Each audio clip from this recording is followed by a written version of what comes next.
Welcome to Love Lines.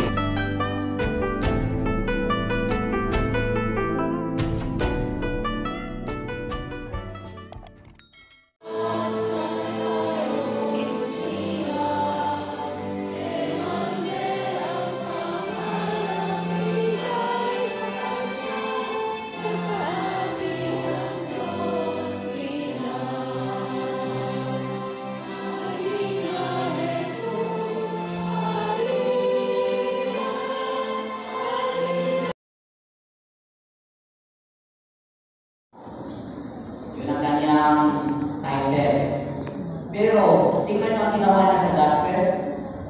Nag-travel siya ng ilang kilometro, miles na pinag-usapan dito, papunta sa bahay nila sa Zacarias. Ang layo. Tapos, ang way of transportation dati ay kabayo, lakad, at saka Camel. Camel. ano pa isa? Camel. Camel. Yun. O, di ba? May kabayo ba natin sa mga Mary?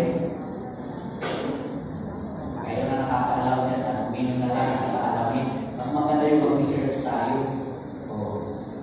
Ang ibig ko lang sabihin, mahirap ang mauna doon, hindi madali isang sakripisyo. Pero, hindi inisip ni Mama Mary yun. Pumunta siya doon, kay Elizabeth at sa Zacarias, ito ang papasok ang ating tema. At ang tema natin ngayon ay pagdalaw na ang dala ay awa o gabay. Ang sarap. At ang narinig ni Elizabeth, ang bati ni Maria, at ang sabi ni Elizabeth, nagdala, puno ng kaligayahan. At alam niya na ang dumating ay napaka-special. Dahil ang bata sa kanyang sinapupunan, nag-jump for joy. Tumalong sa buma.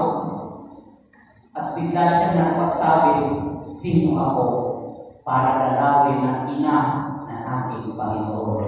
Imagine mo yun, isa na siya ordinaryo lang, pero dinalaw ng ina ng Panginoon.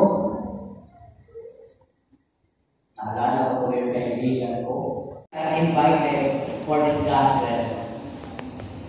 Hindi pwedeng magiging mayabang tayo kung anong posisyon mayroon tayo.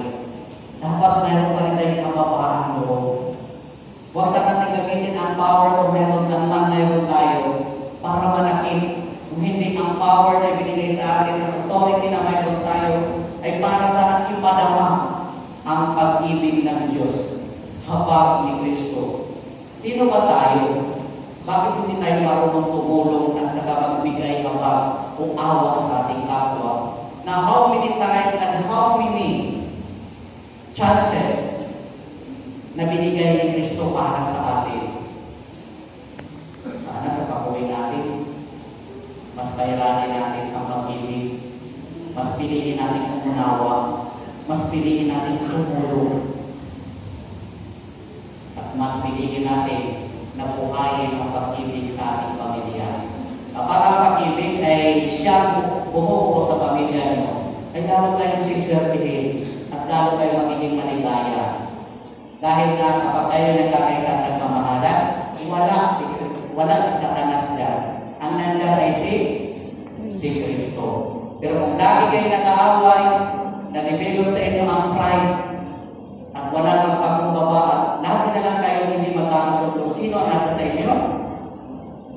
Wala ko narinig. Sino ang nandyan pag laging magulo? Parang na ulit. Kung lagi kayo nag-aaway, hindi kayo nagkakasundo, at lagi kayo pinagkairan ng pride, sino ang nandyan? Pakitingin sa katabi mo. Sabihin mo, thank you and Merry Christmas. Hindi naman si Satanas yung katabi niyo. Pakitingin naman, thank you and Merry Christmas. Maraming salamat po sa atin. Umuwi sana tayo, nadala si Kristo sa ating nagawa, na mudilo ng pag-ibig at kababaan ko. Makita sana ng mga tao na encounter natin, ang reflection ng ating pagkatao ay ang reflection ng kabutihan o pag-ibig na galing kay Kristo. Amen. Tumayo.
So that's all for now.